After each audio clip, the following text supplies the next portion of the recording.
भिवंडी महापालिका निवडणुकीच्या प्रचाराच्या शेवटच्या टप्प्यात प्रतिस्पर्धी उमेदवारांमध्ये थेट पोलीस स्टेशनमध्येच खटके उडाले।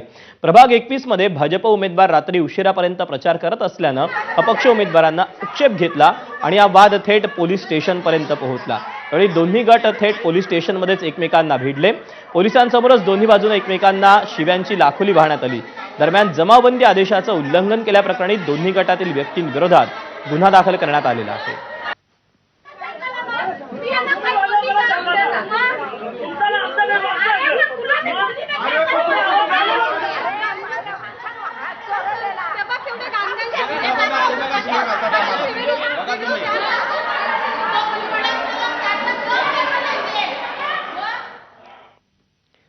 महानगरपालिका निवडणुकीच्या रणधुमाळीत नालासोपाऱ्यात मोठी कारवाई करण्यात आली। तब्बल 10 लाखांची रोकड जप्त करण्यात आली।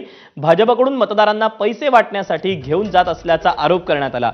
दुचाकीच्या डिक्कीमधून दोघे जण पैसे घेऊन जात होते। पोलिसांनी दोघांविरोधात गुन्हा दाखल करत मध्यरात्री 3च्या दरम्यान दोघांवर अटकेची कारवाई केली।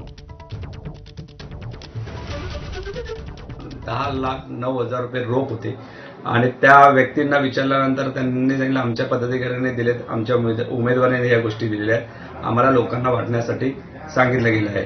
अशा पद्धतीचं भाजपाचं आणि जे युती सरकार आहे यांचं इकडे पैशाचं आमिष दाखवून लोकांना कुठेतरी संभ्रमित करून त्यांच्याकडनं मतदान कसं वाढता येईल याच्यासाठी प्रयत्न होत आहेत। बातमी नालासोपाऱ्यातून प्रभाग 15 मध्ये मकर संक्रांतीनिमित्त तिळाच्या लाडू वाटपावरून राजकीय वाद उफाळला। तिळाच्या लाडूच्या पाकिटावर भाजपचे स्टिकर असल्यानं ठाकरेंच्या शिवसेनेनं आक्षेप घेत वाद घातला। आचारसंहिता लागू असताना भाजपकडून लाडू वाटप करून मतदारांना आमिष दाखवण्याचा प्रयत्न होत असल्याचा आरोप ठाकरेंच्या शिवसेनेनं केला। या प्रकारानंतर निवडणूक आयोग अधिकाऱ्यांना चौकशी करत रिक्षेसह भाजपचे स्टिकर असलेले लाडू पाकिट देखील त्यांनी ताब्यात घेतले।